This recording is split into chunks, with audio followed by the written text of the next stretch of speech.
Hey everyone, it's Lisa Davis. I wanted to make a quick video and bring you into the kitchen to make some lip balm with me. I love lip balm, I use it all the time on my lips, but I realized that there's a lot of chemicals that are added that aren't really needed. So I thought to myself, how difficult can it be to make lip balm? And turns out it's not that difficult at all, and it's actually really affordable to make your own. So come on in, let's make some lip balm together. So I looked for a lot of recipes when trying to find the perfect one, and I found one that's ultra moisturizing, so it's really awesome. I've made it once before, and I'm going to cut the recipe today to make a little bit less, but I'll show you how it's done. So take a look. So I started already with the shea butter and the coconut oil and beeswax. I've melted it down, and that's the beeswax is the last to melt, and it looks like I've got it pretty good right now. To this, our recipe says to turn off the boiler.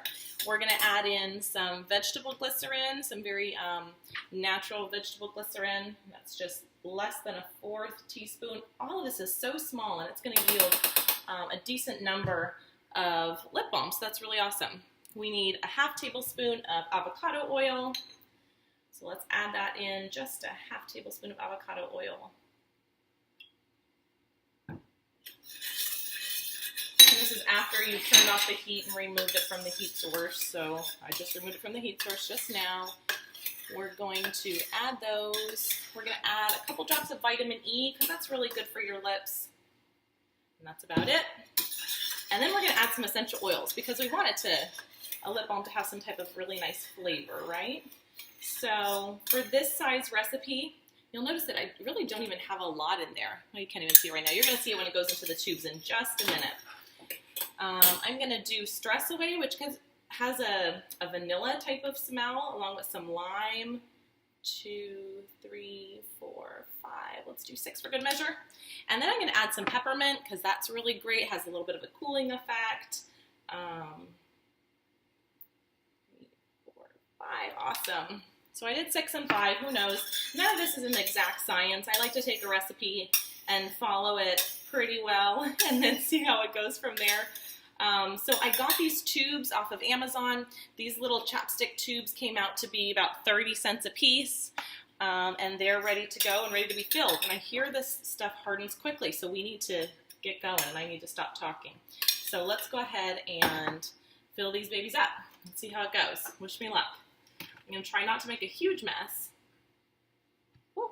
Oh my gosh, they fill up quickly. Awesome. Okay, that's one. We give it a little bit more. There we go. And this stuff hardens quickly, so you kind of have to be, I might need to ditch the, oh, there we go. I think it's going to be about 1 spoonful per lip balm. I think that's what we're going to end up being. Oh, that one's pretty tall. Okay. You're watching me sweat now. I'm worried about this stuff hardening as we get it in here. All right. We're getting there. We're getting there. Here we go. Great. Another one full. This is very exciting, I know. But at least you can just see how they fill up. You saw the recipe. I'm going to go ahead and post the recipe along with the video so that you can see what all I put in it. I'll give you some sources about where to get your ingredients, some trusted sources. So you could have some at-home lip balm also. And I think this is going to be our last one. Again, I think it ended up being about a tablespoon per lip balm.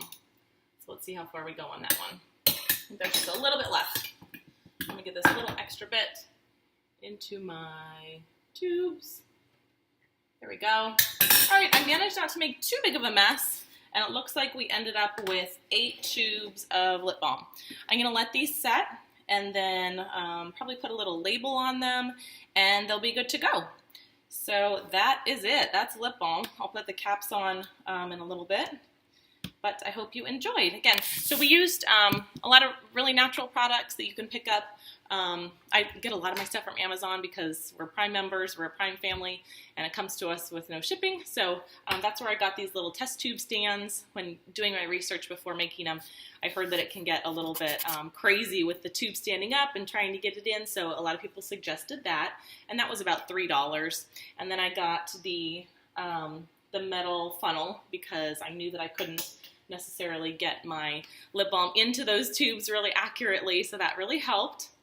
And like I said, these tubes came out to be about 30 cents off of Amazon too, which is awesome. The coconut oil, I got that from a store, a regular grocery store. Just look for the unrefined and virgin. We really don't want to use processed materials, so the most unrefined possible, the better. So I started with coconut oil, and unrefined shea butter. You can find that on Amazon as well.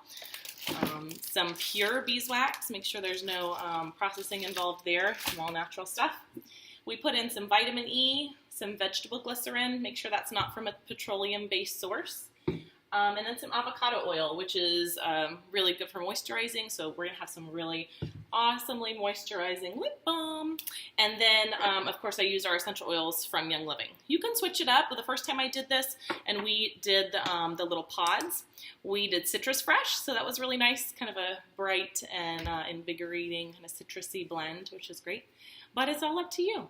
I will post a picture of the recipe that we used and the completed tubes in a little bit. Thanks for joining me. Bye.